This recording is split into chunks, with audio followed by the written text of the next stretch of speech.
Thinking about opening up a childcare program this year or maybe next, but you're really worried about the actual cost? Let's break it down. No sugarcoating, just the real numbers and some smart strategies to get you started the right way.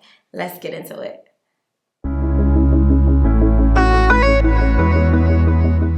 Hey guys, and welcome back to my channel here. Welcome back to Educated Minds. My name is Dominique E. Savage and I am a childcare consultant, but I'm also a childcare provider.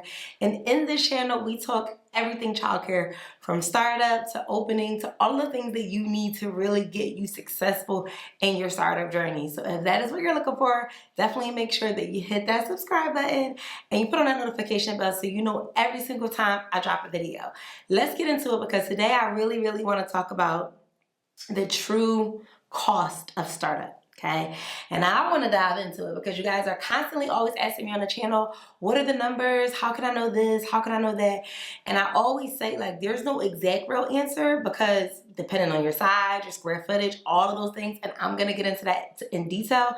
But I will say that I want you to really know what the numbers are that's going on out here because I feel like the more that you know, the better prepared you can be. So let's get into it, guys. So one of the first things I want to talk about is in the space of wanting to know your true cost of care and how much it's going to cost and what it's going to take for me to open and really getting down to the bottom line numbers is, and I know this may seem like super, simple, but it's not. You really want to know, like, why do you want to open your childcare program, right? What is it that's driving you? What is your purpose? What is your reasoning, your why? Because your why of starting any business is going to carry you through all of the spending, all of the finances, all of the money decisions you got to make. Like, it's really going to make a big deal. And I say that because I'm going to share with you guys just a little backstory. So if you guys don't know a little bit about me, I'm a childcare provider as well, but I am a second generation childcare owner, meaning that the childcare business that I'm currently in now was already started as a family-based childcare program from my mom and my dad when I was 3 years old. And so we had a family-based childcare program way before we had commercial centers and all of those things. And you may wonder why, like, okay, but that's different. Oh, but it's not. Because in the space of me witnessing and seeing all of the struggles, all of the trials, all of the tribulations that my mom was going through, from being a family to then getting a first location to then buying a building to then me joining into the business, why did I want to join into the family business? It wasn't all because it was all glitz and glam, but what I did recognize and I did see, and this was so pivotal for me, when I went to college and I went first and got my bachelor's first, I was in college and yes, I was studying early childhood education. But prior to that, I had the experience. Like, I was walking children to school. I was helping out with the after school program. I had been really doing this since like 15, 16 years old with my mom. And so in that space, I've seen the positive, but I've also seen the negative. But what I really wanted to like make a difference of and the impact for me as to why I joined into the business was I wanted to bring high quality services, excellences, operations, and I wanted to have children to have access to high quality services in our urban community. So that was my why, right? My why may be different than your why. I speak to so many of our childcare clients in our Educated Minds community, which is a community for starting childcare providers, established childcare providers, but I speak to so many of our actual clients and everybody's reasonings are different. Some people are teachers, some people want to leave a legacy for their children, some people maybe their grandmother or their father or their mother was always a dream of theirs, so they want to carry out the legacy. There's so many different reasons why, but you want to establish your why because in the midst of me understanding my why, I could have got the degree. And I very well much walked away from a great teacher offer the day before graduation. But I wanted to join into the family business because the impact that I wanted to do, I wanted to do grant writing, right? I wanted to make sure that my mom, while she had her family childcare business, I seen her struggling. Like, I seen her growing her business. I also seen her making money, but I also knew that I would go into other childcare programs that were in more prominent neighborhoods and I would be like, but why do they have wonderful toys and shelves? How are they affording this? How do they have teachers with degrees? Like, why do they have all of the state-of-the-art supplies? And I feel like we are just working with the basics. Like, what are they doing on paper that we are not doing? And so that was my why. My why was to come into the business and expand the business and grow the business on a whole nother level, not just with the funds that we initially established, but with other funding streams, right? To be able to provide that quality and not only just provide the quality, but for us to be able to afford and make a great living and a salary off of having this childcare program and having these benefits and packages and all of those things, and really providing not just like great childcare, because childcare has been out since the beginning of time, but I wanted children in our urban communities where I'm from, I wanted them to have the same access that all children had. And so that was my why. So you want to establish your why, because once you establish your why, then it's going to let you know what path you want to go down, right? Your why may be you want to have a super large childcare program. So your funding and your budget is you going to need to have a lot more money for that niche. Some people only want to stay small. Some people only want to stay family. We started out as a family-based childcare program, but as we begin to transition into commercial, one of the core things that we wanted to keep in our business was the fact that it still had a family sense of environment. It still had a family sense of style, that we didn't want to go too large. So one of our childcare programs is licensed for 20 and one of our childcare programs is licensed for 35, right? So that was big enough for us. You're never going to see us open up a 60, 70, 80, 90, 100, because that is not our vision. That is not our mission. We started a family. We want to go commercial, but we still want to keep that family-like feel and keeping it small and intimate for our family. So really understanding your why, I think, is so pivotal to your next steps when it gets down to the numbers, how much it's actually going to cost you, because the why is going to let you know what direction to go in and how much you're going to spend and what you're going to save on and the type of childcare program you're actually going to establish and open. All right, so next I want to talk about, the demand for quality childcare is really growing. This is the chance for you to make an impact as you start your dream childcare program, no matter where you're located. Money matters, and knowing your costs up front will really help you plan for success. So the first thing I want to say is finding the right location and the setup costs. We think is not that big of a deal, but it is. I've seen businesses that think that they're going to open in 7 months and it ends up taking 2 years, right? Choosing the space. So your rent, your zoning rules, and your negotiable lease terms. I am going to tell you right now on this video to make sure that you get a rent that you can afford.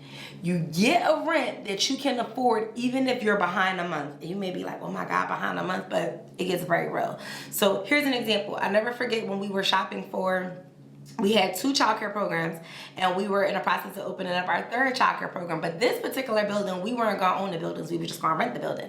And so at this point, you thinking you got 2, let's go to 3. You thinking big and bold. And I never forget the landlord was like, oh, this space is going to be $5,000 a month, right? And in my mind, I'm thinking damn, $5,000 a month. That was totally out of our budget. You know why? Because I never forget my mom was like, if we miss or we're behind in one payment or the state doesn't pay us one payment, that means we automatically owe $10,000 to somebody else, just like that. Just like that. And I was like, damn, you got to think about all of those things and all of those, contributing factors. So when you're thinking about your number one cost, the first thing is going to be your cost of rent, or if you're doing a mortgage, but most people start out in the space of rent. What is it actually going to cost me for rent? My utilities. You may not know all the utilities, but what is it going to cost me for my rent? What is it going to cost me for any of the zoning and any of the permits?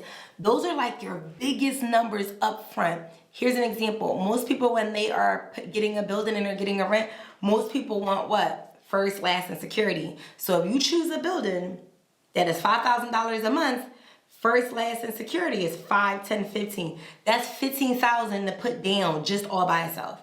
If you choose a building that's $3,000 a month, that's 3, 6, 9. That's $9,000. That has nothing to do with the renovation cost. So think about your rent and what it is that you can actually afford, that you're comfortable with, because a lot of people, when they're starting their business, they still have another job. So what is it that you saved up? Because you're saving up, that you've done, whether it's by debit, credit cards, a savings, a 401k, maybe you're getting a gift from someone. You don't want to spend all that money and give it to someone just for a down payment. Yeah, you want to spend a rent will at least be $2,500, $3,000, but that's just it right there. Now I need money for the zoning, the permits, the renovations, the constructions, all of those things to take into consideration. So now I want to jump into more of the specifics around some things you may need permits for to take into consideration. Okay, so now I want to talk about some of your zoning rules, right? So one of the first things you're going to experience as you take on this childcare business is going to be zoning, right? We all have to go through either zoning or license and inspection. And really all childcare business, or really all businesses in general, when you get a space, you have to get a certificate of occupancy for that industry. So in the instance that you have to get an extra certificate of occupancy for your childcare business, you're going to need to spend money on certain things to bring it up to code.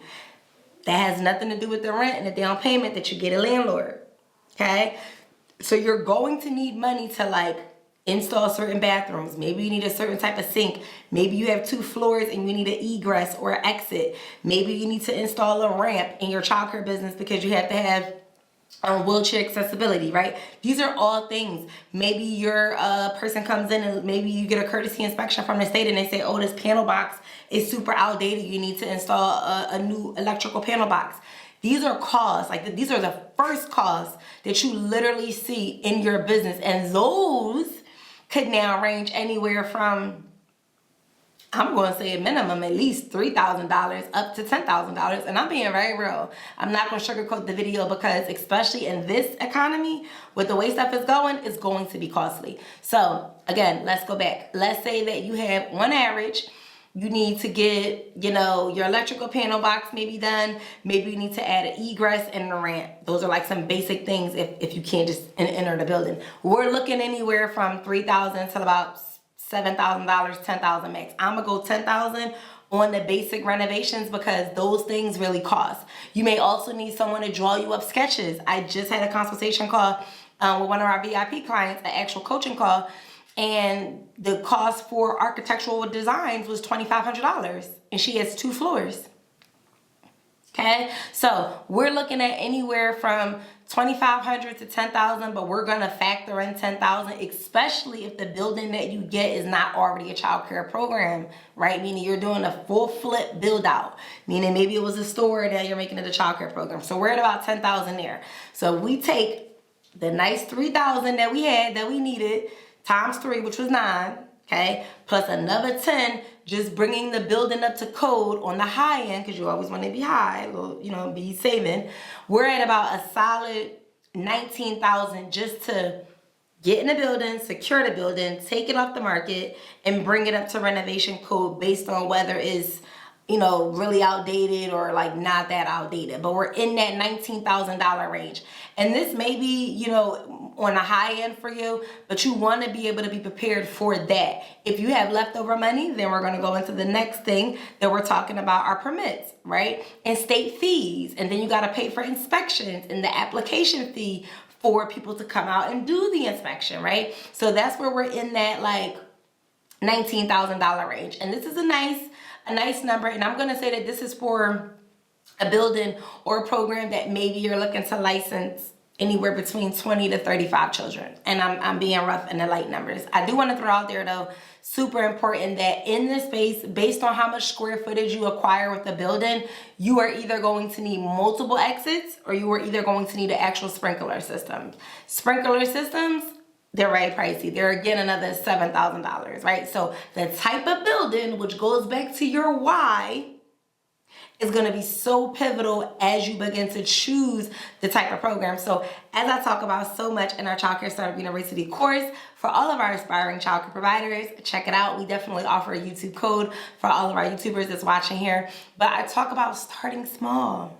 Like the benefits of starting small, maybe not too small, but the benefits of starting small as a group or a program with, you know, 25 and under is going to help you take that $19,000 quote that I just gave you for securing the building and bringing it up to code down to like $12,000, right? So understand that these are ranges and the ranges could range anywhere, but I want you to know like what you need to be prepared for as you are actually going into the building. Okay, so you've secured the building, you've then now paid for applications, you've brought it up to code, maybe you've installed a couple things that was required by license and inspection, and now you got your CO. Now we got to get into the next phase, right? And that's now actually getting ready for your health inspection and getting all those required commercial equipment and then actually furnishing the classrooms. Into some of those things that you have to take into consideration when it comes to equipment, right? Some of the things is equipment, and these are things more geared towards, I'm gonna say like your health inspection, right? So these are going to be like your refrigerator. This is going to be your sinks. These are going to be your toilets. This is going to be like things that you really need in the actual kitchen. You may need a 3-prong, sink. You may need a mop sink. You may need like an NSF commercial refrigerator, big, medium, or small. These are all things that you definitely want to understand that you're going to need in your actual business. Other things is like hiring staff, right? So your payroll costs. These are salary, benefits, taxes for the teachers and your assistants, okay? Learning materials. We got to furnish the classrooms. So your toys, your books, your art supplies. Do you need a curriculum right out the gate? Absolutely not. But you need to be able to furnish the classroom, right? You need to be able to make sure you have enough furniture for the classroom. The classrooms look well furnished. Some states require that you can open up one classroom at a time, right? Some states say no, the whole building needs to be furnished. Whatever you licensing up in here, it needs to look like a classroom when we actually come out. So you want to make sure that you have funding and money for toys and shelves and tables and high chairs and cribs and those things. I'm going to give us roughly, give or take, and I'm going to say we're going to be somewhere again in that like $12,000 anywhere to like $15,000 to fund a full building, multiple classrooms, and I'm going to say at least 3 classrooms, right? So I'm trying to set up materials, that's carpets, that's bulletin boards, like all of these things. So I'm going to say that we're at about another roughly, give or take, anywhere between $15,000 to $19,000 to fund and furnish your actual childcare program. You may think like, oh my God, another $15,000. I was already at 19 in the other quote from rent and licensing, right? But let's take into consideration, you may have 2 classrooms.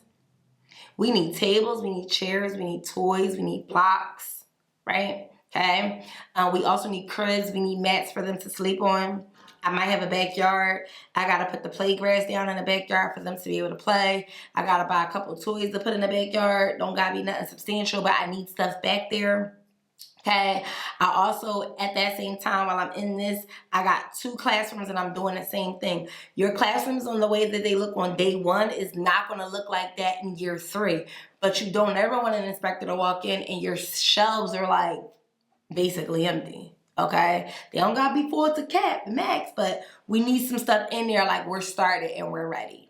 So range anywhere on your like classroom setups, all 3 areas, and plus your backyard, plus like your foyer area. You may like decorate and have cubbies in there and all this stuff. I'm gonna say give yourself about another solid $15,000 in the space, and that's on the light end. I know I got childcare providers that's gonna be watching this video like, oh my God, $15,000, that's nothing. It cost me $30,000. Again, the size of your building matters. I can't stress that enough. If you have not took anything away from this video, make sure that understanding starting small and how that can help you in your beginner stages of starting a childcare program. So now I want to talk about like, these are things. We're now at about 15 plus another 15. So give or take, before we even get into any marketing and any of that stuff, we're at about a solid 30,000, right? Now we're actually in the space. So your classrooms are set up, your building is licensed, they may have come out and done your health inspection, and now you're getting ready for your actual state inspection. So now we got to take into consideration some other costs, and those are going to be the things of like hiring staff, right? Most places you can't open without at least 1 person. So now you're going to be hiring staff and some of your classroom essentials. So your payroll costs. Nobody really want to get paid under the table like that, right? Salaries, your benefits, okay? Legal insurance. Okay, protecting your business from liability. So like having liability insurance, you got to pay the premium. You got to have a down payment for that way before you even actually open your business. Why? Because your business needs to be insured. Okay, marketing and launching your childcare program is going to cost, right? So we need money for the website that we got to have. We definitely got to have some flyers because people got to know about us. Are we going to have a crazy marketing launching campaign? No, not in the beginning. But you need flyers. You need some basic shirts, to show up as who you are. You definitely need some community outreach. You may host a grand opening event, right? So events and promotions and giveaways. You may have like your awning on the outside of your building. Like when people drive by, it needs to be visible. It needs to be lit. Right? Not literally, but it needs to be visible and it needs to be lit. So you want to make sure you have money in your budget for those kind of things. And I'm going to say, give or take, we're at about another $5,000, and that's on the high end, right? You may not do every single thing in marketing, but you are going to get some flyers, you are going to get some shirts, you're definitely going to hire at least one team member because it can't just be you, and then you're definitely going to make sure that you have signage for the outside of your building. When we first started our childcare program, we had some stickers in the window. This is before like the window tint and the wraps and all that stuff. I'm telling my age, but we had some window tints. I definitely had an awning, and then we just had like your basic balloons out there, simple. And I definitely had a banner. So we had like an awning that just had like our name on there, Yolanda's Kids Corner, number, name, website, all that. In the window, you can get stickers. If you can't afford stickers, you can get someone to do like the long-term paint that they can change it seasonally for painting. I see a lot of childcare providers do that because tinting your windows, wrapping your windows is costly. You are going to need like a banner, like, you know, now enrolling, now hiring something. When people drive by, they should be like, oh, you see that right there? Remember that was this? Now there's a childcare program. So that's the kind of energy we need outside. So you're looking at anywhere between another $3,000 to $5,000 when it comes to signage and getting your flyers and your folders, a copier for you to be able to give applications to parents and things, all of that such. So as you go from securing a building all the way through to the actual inspection and opening up, I'm going to say, and carry this with a grain of salt because it could be much higher or a little bit lower, but I'm going to say you at least need about a solid anywhere between $50,000 to $65,000 in this space to start a childcare program. And I may be on the light end. Again, it's based on the size, your square footage. So do not jump out there and get a super crazy big building, because it's just like a house. You gotta fill it with furniture. You gotta be ready. This is not a business that is like, oh, when I get to that room, then I'm gonna get to that room. No, the business needs to look open and it needs to be ready when that state inspector comes out. So these are things that you're taking into consideration. You may be like, oh my God, I can't get my hands on $50,000 cash. Okay, I talk about this. One of the things I talk about is the different types of funding that you should have access to. It does not all have to be liquid in your actual bank account. But I talk about this in our Childcare Startup University course. So if you're looking for guidance or you're looking for specifics, the same way I kind of went through some of these things in an overview, definitely check out my Childcare Startup University course. I dive deep. Okay, very, very deep into the space of like what actual equipment, giving you examples. I'm giving you tours into my own childcare program so you can see, I'm a visual learner. So definitely check out that course. I work with childcare providers all the time, but you have to take the course to understand the basic foundation. So when you're thinking about funding, it's okay if it takes you 1, 2, 3 years, because what you don't want to do, you don't want to rush your process. Don't rush your process just to say I'm open. And then you're literally upside down, crazy financial. You're going to spend money and you're going to be in debt in general. That's called taking a leap of faith when you become an entrepreneur, right? Because we believe in this business. We know that this is going to work. This is an idea that I've been working on. But you could definitely be smart about your startup costs. I've seen so many times. One of the greatest benefits of having a coach or having a mentor as you jump into an industry that you've never been into, or as you expand your business and grow, one of the greatest benefits is that they're sharing all of their knowledge. They're sharing all of their experiences with you to help you not necessarily not make the same mistakes, because you're still going to learn, but mistakes can be costly. We share all the time that we started a childcare business with $50,000, and then you could blink your eyes and that money could be gone for real, So having a coach, having a mentor is telling you like, no, you don't need this. Let's find a cheaper way to do that. Or having a coach saying, no, don't take the cheap route. Just invest in this right now because this is going to break in the next year. They're walking you through and they're giving you all of their knowledge, all of their gems, all of their resources. Truly, a great coaches or a great mentor is to help you pivot and not make so much of the costly mistakes that you may make if you don't have that guidance. So yes, getting a coach, getting a mentor, it can be an investment, but that investment really helps you not make mistakes. And that's in any industry. It really helps you not make mistakes because you don't know. What you don't know is what you don't know, So definitely check out our Childcare Startup University course if you're an aspiring childcare provider. If you're a seasoned CEO and you're already watching this program, you're like, Dad, I know I'm like doing some things right, but I want to grow my enrollment. I want to get my classrooms together. My staff is all over the place. I'm all over the place. Check out my VIP childcare program where I help and mentor childcare providers for 3 to 6 months at a time, working with them one-on-one to get the systems that they need in their childcare program to actually grow and breathe a little bit, okay, as a CEO. Until next time.